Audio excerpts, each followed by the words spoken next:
L'histoire remonte un peu avant l'indépendance de la Côte d'Ivoire. La défunte Société immobilière et des habitations à bon marché de Côte d'Ivoire, Sissi, a construit plusieurs logements économiques dans des communes d'Abidjan. Cocody Bel-Air, Adjamé Habitat Extension, Treichville Autoroute, Craon 1, pour ne citer que cela. À la disparition de cette entreprise, la SICOGI obtient, après sa création en 1962, la gestion des 10 quartiers. À partir de 1980, la SICOGI lance un programme de rénovation devant aboutir au recasement de certains résidents et la cession de certaines autres habitations à leurs occupants. Mais dans le mode opératoire, un litige naît et se poursuit jusqu'à ce jour. Paul Digbe Yao a 76 ans. Il est résident au quartier Adjamé Habitat Extension, où il loue une 3 pièces depuis 1960. Ce septuagénaire revendique une promesse de vente formulée par la SICOGI, mais jamais exécutée. Et cela, malgré l'amortissement comptable de ces maisons. Paul et les 229 autres locataires sont convaincus que ces maisons leur reviennent. Que disent ces décisions?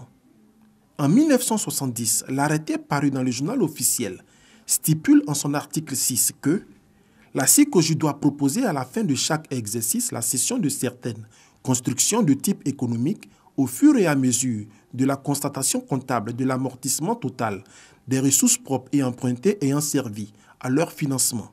Autrement dit, il revient à la SICOGI de céder ses logements au fur et à mesure qu'elle constate l'amortissement des coûts de construction.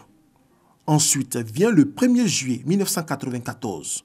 L'attestation numéro 733 ordonne la cession des 10 logements. Justement, c'est ce que nous ne comprenons pas.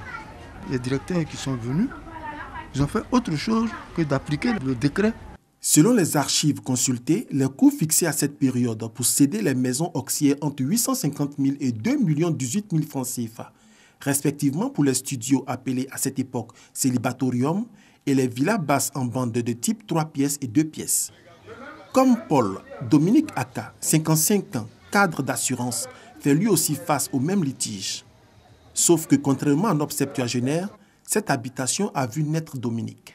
Mon père est né en 1935 à Grand Laou. Il a grandi là-bas, il allait à l'école. Quand il est arrivé à Abidjan, il a commencé à travailler. La première maison qu'il a occupée, c'est celle-là. Qu'il a occupée, qui portait son nom, c'est celle-là. Et ici est investi pour qu'elle lui revienne plus tard. Il est décédé en 1998 sans avoir vu le fruit de ses efforts. Au total, ils sont environ 715 locataires repartis dans 5 quartiers du district d'Abidjan concernés par ce différend. Déjà en juillet 2017, 56 résidents du quartier Belleville à Treichville, liés au même litige, ont été déguerpis. C'est ce sort que craignent les résidents de ces cités. Ils multiplient par conséquent les rencontres pour plaider leur cause. Nous quittons Adjamé pour la commune de Cocody. Nous sommes au quartier Cocody Bel-Air. Même contentieux, même psychose. Ici, 76 locataires vivent sous la constante menace d'une expulsion. Surtout qu'en janvier 2018, une décision de la Cour suprême en faveur de la SICOGI lui donne plein droit de récupérer son patrimoine immobilier. Salima Takone, la soixantaine révolue, désemparée, plaide. Il y a des gens qui ont habité dans les communes, ils n'ont jamais payé rien à l'État. Mais nous, on est restés ici depuis combien d'années? On a demandé seulement à SICOGI de nous loger dans les maisons sociales, on va payer, on n'a pas dit gratuit.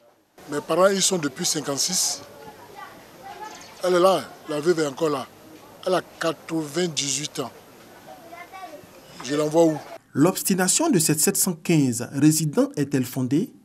Y a-t-il eu vice de procédure dans la cession totale de ces cités à leurs résidents?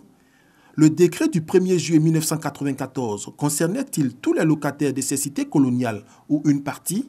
Face à autant d'interrogations, nous nous sommes rendus à la Société ivoirienne de construction et de gestion immobilière de Côte d'Ivoire, SICOGI.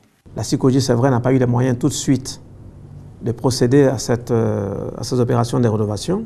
C'est en ce moment-là que les locataires ont réagi, faisant état de fait aussi que l'État avait décidé à un moment donné de vendre tous les logements en location simple. Ce à quoi la SICOGI répond, oui, effectivement, l'État a vendu une partie du patrimoine en location simple, mais l'État a exclu expressément les 3 sites.